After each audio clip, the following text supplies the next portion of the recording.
Acá es un mercado donde vende mi hermana Adriana.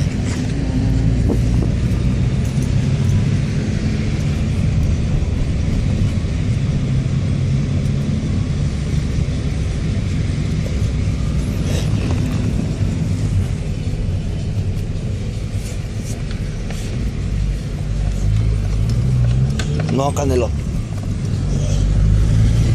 No, cabrón.